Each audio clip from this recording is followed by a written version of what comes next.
So hey everyone, welcome back to another quick and very interesting tutorial. Where in this quick tutorial, I'm going to show you how you can stop the thermal throttling of your CPU on the Windows devices. Now, in order to fix that, just simply in the search bar, you need to search for this option that says Edit Power Plan. Once you search it, hit enter, and inside the Edit Power Plan option, you need to go to this option of Change Advanced Power Settings.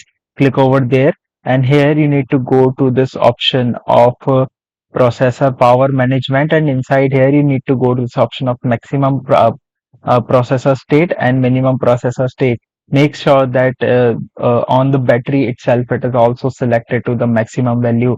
Let's say when on the battery the minimum power state is not set to 5%, that will throttle your CPU. Alright, so that's it for this tutorial. I hope this video will be helpful for you. Make sure to hit the like button and subscribe button for more such helpful and interesting tutorials. See you in the next one. Take care.